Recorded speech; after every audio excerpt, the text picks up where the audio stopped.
Hi bros.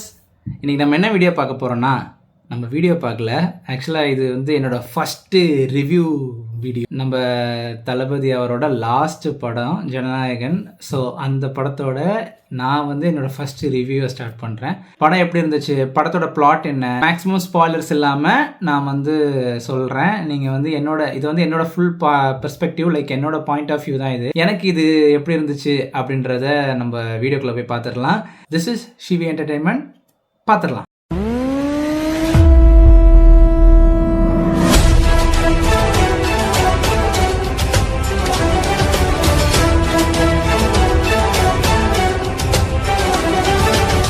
Okay, எனக்கு எப்படி படம் இருந்துச்சுன்னா, சூப்பராக இருந்துச்சு. படம் வந்து பரன்னு போச்சு.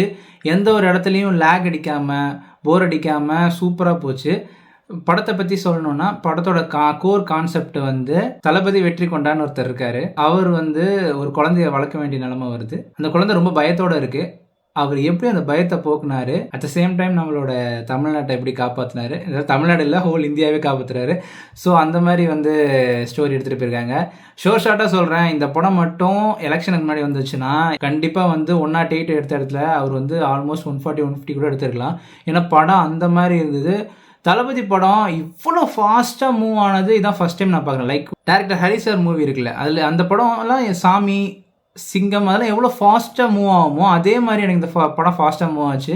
ஃபர்ஸ்ட் ஆஃப் இன்டர்வல்லாம் டக்குன்னு வந்த மாதிரி இருந்தது. லைக் என்னடா அது படம் அதுக்குள்ளாரையும் ஃபர்ஸ்ட் ஆஃப் முடிஞ்சிருச்சு அப்படின்னு. ஏன்னா உங்களுக்கு தெரியும் தளபதியோட கடைசி படமா. ஸோ வந்து எனக்கு ரொம்ப நேரம் தேட்டரில் உட்காந்துருமோ. இப்போ வந்து படம் ஒரு 4-5 மணி நேரம் இப்போ துரந்தர்லாம் எடுக்கிறாங்களா, அந்த மாதிரி எடுத்தால் கூட உட்காந்து பார்க்குற டைப் தான் நான் பியூராக தளபதி ஃபேன். அதுக்குன்னு இந்த படம் வந்து தேட்டர் இவன் என்ன தளபதி ஃபேனே வந்து சொன்னால் இப்படி கரெக்டாக இருக்குன்னு நினைக்காதீங்க. நான் கரெக்டாக தான் சொல்கிறேன். படம் வந்து உண்மையிலே சூப்பராக இருக்குது. அதுக்கப்புறம் இப்போ ஸ்டோரி நான் உங்களுக்கு சொல்லிட்டேன். லைக் இதுதான் கான்செப்ட். நெக்ஸ்ட் வந்து அதில் நடிச்சவங்களை பற்றி சொல்லணும்னா, ஃபர்ஸ்ட் ஆஃப் ஆல் தளபதி அவரோட ஸ்க்ரீன் ப்ரெசன்ஸ் சான்ஸே இல்லை. தேட்டரில் ஒவ்வொரு சீனுக்கும் புல்லரிக்குது. மனுஷன் என்னடா இப்படி இருக்காப்புல அப்படின்றது. அவர் 50+, ஆனால் வந்து அப்படி தெரியவே இல்லை. ஒரு டான்ஸ் நம்பர் பண்ணியிருப்பாரு பாருங்க. லைக் தளபதி கச்சேரி பாட்டில் எண்டில் வந்து நம்ம ரொம்ப நாள் சர்ப்ரைஸில் இருந்தோம்ல. லைக் நான் வந்து லீக் ஆனது எதுவுமே பார்க்கல. ஏன்னா நான் தளபதி படத்தை தேட்டரில் தான் பார்ப்பேன். அந்த மாதிரி நான் ரொம்ப ஃபிக்ஸ்டாக இருந்தேன். ஸோ அதனால் எனக்கு எதுவுமே தெரியாது.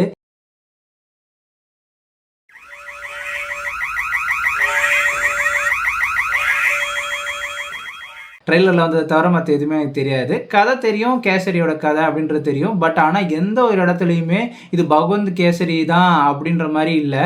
ஏன்னா அந்த படம் ரொம்ப கிரிஞ்சாக இருக்கும். பஸ்ஸை தூக்கி பரப்பாப்புல அதெல்லாம் பண்ணுவாப்புல. ஆனால் வந்து இதில் வந்து எல்லாமே வந்து சட்டிலாக இருந்தது. லைக் சட்டிலாகவும் இருந்தது, அட் த சேம் டைம் மாசாகவும் இருந்தது. அதில் ஒரு பஸ்ஸில் வருவார், இதில் ஒரு பைக்கில் தான் வருவார். ஆனால் அந்த பஸ்ஸில் வந்த சீனுக்கு கூட அவ்வளோ கூஸ்பம்ஸ் ஆகிருக்காது. ஆனால் பைக்கில் அவர் என்ட்ரி கொடுக்கும்போது அந்த ஸ்க்ரீனை அழகாக வந்து காட்டினாங்க. அதெல்லாம் வெறியாக இருந்துச்சு.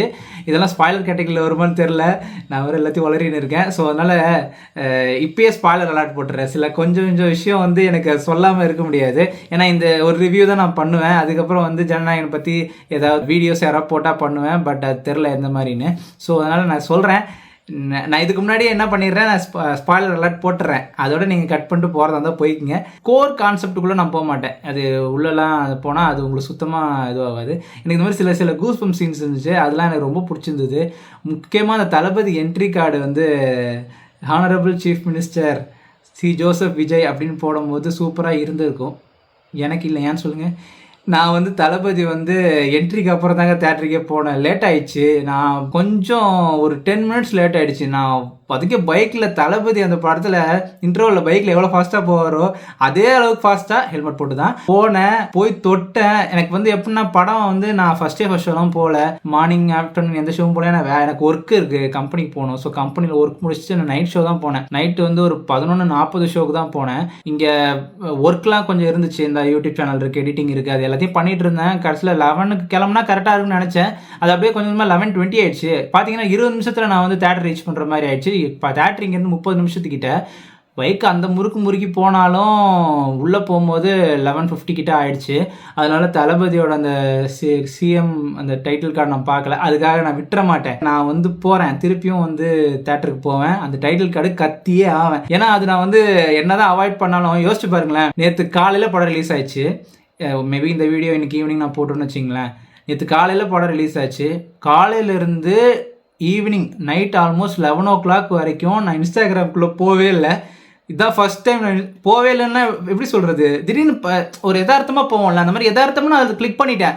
போனோடனே ஏதோ ஒரு சீன் போடுறானுங்க, ஏன்டா அப்படி பண்ணுறீங்க, நானே ஸ்பாய்லர் இருக்கக்கூடாதுன்னு சொல்லிட்டு காலையிலேருந்து இன்ஸ்டாகிராம் பக்கமே போகாமல் இருந்தேன். ரொம்ப கஷ்டமாக இருந்துச்சு எனக்கு. நல்லவேளை யூடியூப் பக்கம் ஓரளவுக்கு ஓகே, ஏன்னா யூடியூப்பில் காப்பிரைட் ஸ்ட்ரைக் தான் அடிக்கிறாங்களான்னு தெரியல, ஏன்னா யூடியூப்பில் அந்த மாதிரி வீடியோஸ் எதுவுமே இல்லை. அதனால் யூடியூப் சைட்லேயே இருந்துட்டேன் நான். இன்ஸ்டாகிராம் பக்கம் போகலையே. அப்புறம் அது விடுங்க, இன்ஸ்டாகிராம் பக்கம் போகலாம் பரவாயில்ல, வாட்ஸ்அப் பக்கம் அதுக்குள்ளாரையும் FTFS போனவங்களாம் போட்டுறாங்க. எவன் ஸ்டேட்டஸ், எனக்கு வேற ஒரு நோய் இருக்குங்க. எனக்கு என்ன நோய்னா, இந்த மாதிரி வாட்ஸ்அப் ஸ்டேட்டஸில் வந்து ஏதாவது க்ரீன் கலரில் ரவுண்ட் இருந்ததுன்னா அதை கிளிக் பண்ணாமல் இருக்கவே முடியாது. அது மாதிரி உங்களுக்கும் நிறைய பேருக்கு அது மாதிரி இருக்கலாம். எனக்கு வந்து அது மாதிரி இருந்ததிலே டப்புன்னு கிளிக் பண்ணி நான் உள்ளே போய் பார்த்துருவேன். அந்த மாதிரி டக்குன்னு கிளிக் பண்ணுறேன், உள்ள ஸ்டைல் கட் ஓடுது, ஐயோ டக்குன்னு ஆஃப் பண்ணிட்டு அந்த மாதிரிலாம் ஒரு மாதிரி காலையிலேருந்து பீதியாக தான். எப்பயுமே நான் உண்மையாக சொல்லணும்னா, நான் தளபதி படத்தை வந்து ஃபர்ஸ்ட் ஷோ தான் எப்பயுமே பார்ப்பேன். முன்னாடிலாம் வந்து எப்போ இருந்து ஸ்டார்ட் ஆச்சு தெரியுமா, லைக் ஆல்மோஸ்ட் மெர்சல் இருந்தால் ஸ்டார்ட் ஆச்சு. Mersal FTFS, Sarkar FTFS, Bigil FTFS, master FTFS, எல்லாமே FTFS போயிட்டோம். ஆனால் கடைசி படம் இதுக்கும் போன ஆசை தான். பட் நம்மளால மந்த் எண்ணில் அவ்வளோ பட்ஜெட்லாம் நம்மளால இது பண்ண முடியாது. ஏன்னா அந்த டைமில் வந்து நம்ம படிச்சுட்டு இருந்தோம், அம்மா அப்பா காசு, அவங்க காசு கொடுத்துட்டாங்க, 1500 2000 கூட நம்ம போடுவோம். பட் இப்போ தான் ரியாலிட்டி ஹிட் ஆகுது. நம்ம சம்பாதிக்கிற காசு கொஞ்சம் கூட பார்த்து செலவு பண்ண வேண்டியதாக இருக்குது. ஃபுல்லாலாம் 1000 1500 FTFS போகிற அளவுக்கு நம்மளால முடியல. ஸோ அதனால சரி, மூவி தளபதி எப்போ போய் பார்த்தாலும் தளபதி தான். ஸோ அதனால தான் நைட் ஷோ போனேன். படம் செம்மையாக இருந்துச்சு. வேறு என்ன சொல்கிறது, படத்தில் நடிச்சிருந்தவங்க எல்லாமே சூப்பராக நடிச்சிருந்தாங்க. படத்தில் கௌதம் மாஸ்டர் மேனன், அதுக்கப்புறம் வந்து பூஜா ஹெக்டே, ஆப்வியஸ்லி மமிதா பைஜியோட ஆக்டிங்லாம் சூப்பராக இருந்துச்சு. அவங்கள ஃப்ராங்க்லி ஸ்பீக்கிங் ரீசெண்டாக அவங்க பார்க்குற படத்துலலாம் கொஞ்சம் எனக்கு கிரிஞ்சாக இருந்த மாதிரி தான் இருந்துச்சு. பிரதீப் ரங்கநாதன் படம் அந்த டியூட் இருக்குல்ல, டியூட்லலாம் அவங்க ஆக்டிங் ஓகே, பட் ஆனால் அந்த கேரக்டர் எனக்கு பிடிக்காதனால அவங்களே எனக்கு லைட்டாக பிடிக்காத மாதிரி ஆயிடுச்சு. அதனால அவங்க மேலே எனக்கு பெருசாக எக்ஸைட்மெண்ட் இல்லை. நிறைய பேர் மமிதா பைஜின்னு சொல்கிறாங்களா, அந்த எக்ஸைட்மெண்ட் நம்மளுக்கு வரல. ஆனால் இந்த படத்தில் அவங்களோட ஆக்டிங், லைக் அந்த கேரக்டருக்கு அவங்க கொடுத்த ஆக்டிங் எந்த ஒரு இடத்துலையுமே வந்து அந்த கிரிஞ்சு இல்லை. ஒரு சீன் இருக்குது, அந்த சீனில் வந்து ஒன்றுமே இல்லை, நான் ஸ்பாய்லர்லாம் ஒன்றும் கிடையாது. லைக் பகவந்த் கேசரியில் ஒரு சீனில் ஒரு மாதிரி க்யூட்டுன்ற பேரில் ஏமா அதெல்லாம் பண்ணலாமா அப்படின்னு கேட்கும்போது ஒரு மாதிரி மூஞ்சை மாற்றிட்டு சரி அதெல்லாம் பண்ணலாம் அப்படின்னு சொல்லும்போது மூஞ்சி மாறுறதுலாம் இருக்கும்ல. அவங்க அந்த ஸ்டீலில் அவங்க பண்ணியிருப்பாங்க அந்த கேரக்டர், அது ரொம்ப ஒரு மாதிரி இருக்கும், ஏட்டா அப்படி பட்டிருக்கே அப்படின்னு. அதே சீனை அப்படியே இங்கே இருக்குது, பட் ஆனால் அது நல்லா இருக்குது. எனக்கு அது கிரிஞ்சாவே தோணலை, அது க்யூட்டாக இருந்துச்சு. அதுவும் தளபதி பண்ணுறது அது இன்னும் செம க்யூட்டாக இருக்குது. அதேமாதிரி பகவந்த் கேசரியில் வர டைலாக்கும் இதில் ஒன்று வரும், ப்ரோ ஐ டோன்ட் கேர். அதெல்லாம் தேட்டரில் தெரிச்சிட்டோம்.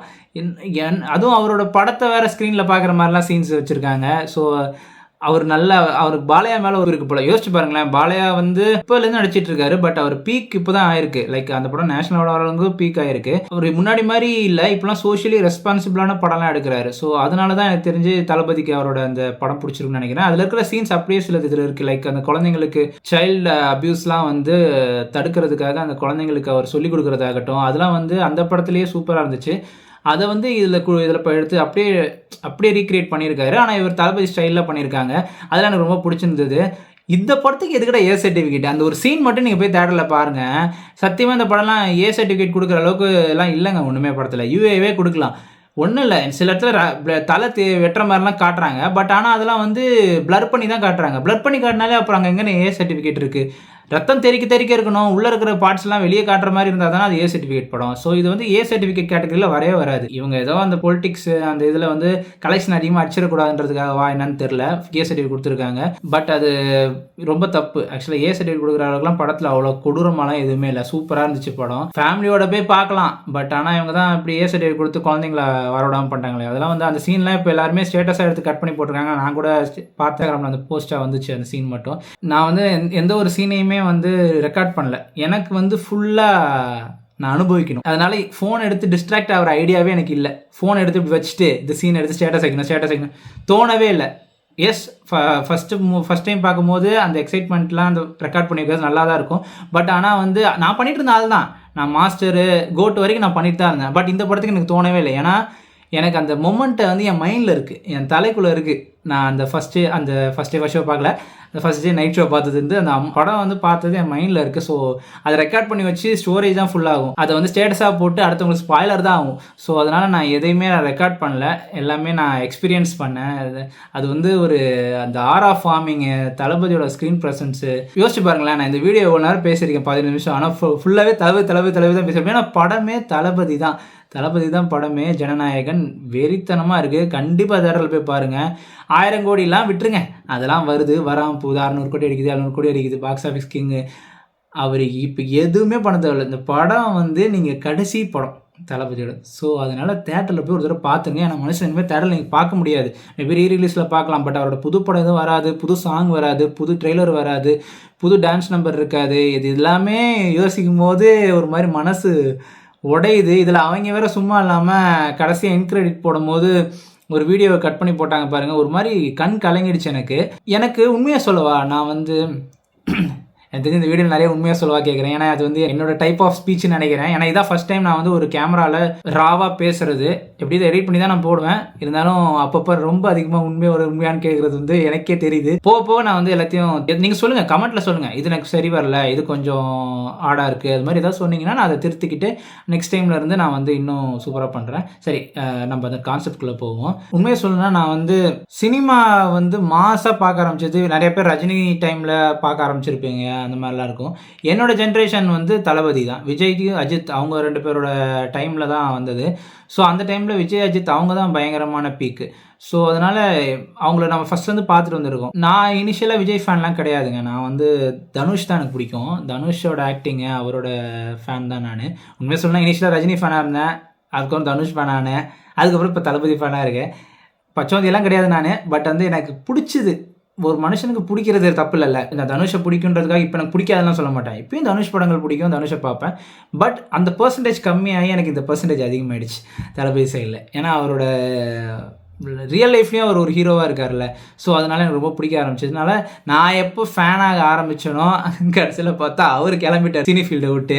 இப்போ அதுக்கு இன்னும் பண்ண முடியாது. எனக்கு என்னென்னா ஒரு ஆசை, லியோ 2 வந்தால் நல்லாயிருக்கும். வரலனாலும் எல்சியூவில் ஏதாவது ஒரு இதில் கேமியோ பண்ணால் சிஎம் நல்லாயிருக்கும். சிஎம் நீங்கள் அப்படியே கொஞ்சம் ட்ரை பண்ணுங்கள். நீங்கள் சினிமா விட்டு ஃபுல்லாக சர்வீஸ் பண்ண வந்ததெல்லாம் ஓகே தான் எங்களுக்கு. ஓகே இல்லைங்க எனக்கு அது ஓகேன்னு இப்போ சொல்கிறேன்னா, ஆனால் ஓகே இல்லைங்க. ஒரு மாதிரி அது யோசிச்சாலே கஷ்டமாக தான் இருக்குது. அது சொல்கிறது. இதுக்கப்புறம் எந்த ஒரு இவரோட படம் எப்பயுமே நம்மளுக்கு தீபாவளி பொங்கல் தான். இப்போ நேற்று எனக்கு பொங்கல் தீபாவளி தான் முடிஞ்சு, அந்த மாதிரி தான் ஒரு ஃபீல் கொடுக்குது. ஏன்னா அந்தளவுக்கு செலிப்ரேஷன், அந்தளவுக்கு ஒரு சந்தோஷம். ரொம்ப நாள் கழிச்சு ஒரு தேட்டரில் போய் ஒரு படம் பார்த்து கத்துறது எல்லாமே ரொம்ப சூப்பராக இருந்துச்சு. படத்தை விட நான் இப்போ தளபதி பற்றி தான் அதிகமாக பேசுகிறேன்னு எனக்கு தெரியும். ஏன்னா படத்தை பற்றி நீங்களே போய் திறலவே பார்த்துங்க, படம் நல்லா தான் இருக்குது, அவ்வளோதான். அது என்னோடய ரிவ்யூ. எனக்கு இப்போ பேசணும்னு தோணுச்சு தளபதியை பற்றி. என்னங்க சொல்கிறது, அவ்வளோதான். ஒரு சகாப்தத்தின் முடிவுன்னு வேணால் சொல்லலாம். அதிலே போட்டிருப்பாங்க தி எண்டுன்னு, பட் அதிலே திருப்பி போட்டிருப்பாங்க தி பிகினிங் ஆல்சோன்னு. ஸோ வந்து இதுக்கப்புறம் அவரை நம்ம சிஎம்மாக தான் பார்க்க போகிறோம். சினிமா ரிலேட்டடாக எதுலையும் பார்க்க போகிறதில்ல. அது நினைக்கும் போது கஷ்டமாக தான் இருக்குது. கஷ்டத்தோட இந்த வீடியோ முடிக்கிறது எனக்கு கஷ்டமாக தான் இருக்குது. பட் வேறு வழி இல்லைங்க. அது அவரோட ஓன் டிசிஷன். நம்ம அவரோட டிசிஷனை மதிக்கிறோம். ஸோ பொலிட்டிக்கலாக நம்ம அவருக்கு சப்போர்ட் பண்ணுவோம். நிறைய இஷ்யூஸ் போயிட்டுருக்கு, அதில் அவருக்கு ஆப்போசிட்டாக நிறைய வேலை நடந்துகிட்ருக்கு. அந்த எல்லா இதுலேயும் நம்ம வந்து அவர் கூட நிற்போம். அவர் சப்போர்ட் பண்ணி எப்படி நம்ம வந்து சினிமாவில் அவர் ஒரு பெரிய ஸ்டார் ஆக்கணுமோ அந்த மாதிரி நம்ம நாட்டுக்கு நல்லது பண்ணணும்னு வந்தவரை எந்த நிமிஷத்துலையும் நம்ம கைவிட்டுறவே கூடாது. அவரை நம்ம வந்து எவ்வளோ ஒரு இக்கட்டான சூழ்நிலையாக இருந்தாலும் அவரை கை பிடிச்சி தூக்கணும். அவர் 1-2 விஷயம் வந்து டிவிக்கு சைடில் ஏதாவது மிஸ்டேக் இருந்தாலும் அந்த விஷயத்த கண்மூடித்தனமாக நம்பாதீங்க. அது வந்து தீர விசாரித்து ஒரு ரிசல்ட் வரும், அப்போ நம்புங்க. அப்போ வந்து நம்ம அவங்க மேலே தப்பு இருந்தால் கேள்வி கேட்போம். தப்பு இருந்தால் யாராக இருந்தாலும் கேள்வி கேட்போங்க. அது டிவிக்கே வந்தாலும் சரி, டிஎம்கே வந்தாலும் சரி. ஆனால் வந்து தளபதியை என்றைக்கும் வந்து டவுன்ஃபால் மட்டும் ஆகிட்றாதீங்க. ஏன்னா அவர் பீக்கில் இருந்த மனுஷன் பீக்கை விட்டுட்டு நம்மளுக்காக வந்திருக்காரு. நம்ம இதுலேயும் அவரை பீக்கில் தான் வச்சுக்கணும். இனிமேல் எல்லா வீடியோலையும் நான் ஒரு ரேட்டிங் மாதிரி சொல்ல போகிறேன். ஸோ வந்து IMDb, நம்ம ப்ளூ சட்டை மாறன்லேருந்து எல்லாருமே ரிவ்யூ பண்ணுறாங்க, அந்த மாதிரி நான் ரேட்டிங்காக கொடுக்கலான் இருக்கேன். லைக் இப்போ 10க்கு எவ்வளோ கொடுப்பேன்? கண்டிப்பாக இந்த படத்தை 10க்கு 10 தான் கொடுப்பேன். எனக்கு வந்து படம் பக்காவாக பிடிச்சிது. ஸோ தேட்டரில் பார்த்துருங்க. அதுக்கு முன்னாடி இந்த வீடியோ பார்க்குறவங்க எல்லாரும் லைக் பண்ணுங்கள், கமெண்ட் பண்ணுங்கள், ஷேர் பண்ணுங்கள், சப்ஸ்கிரைப் பண்ணுங்கள். ஷிவி என்டர்டைன்மெண்ட்டுக்கு நம்ம இன்னொரு செம்மையான வீடியோவில் பார்ப்போம். பாய்.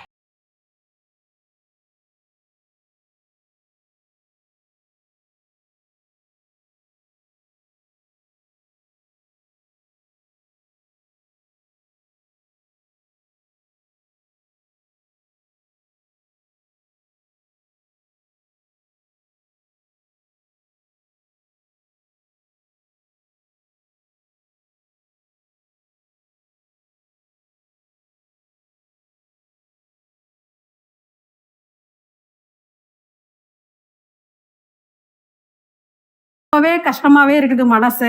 இந்த கல்ச்சரே அவ்வளவுதான், இதோட முடிஞ்சிச்சு, வேற எதுவுமே சொல்லல. யாரோ யாரோ நீ யாரோ, இன்பம் தந்த கண்ணீரோ.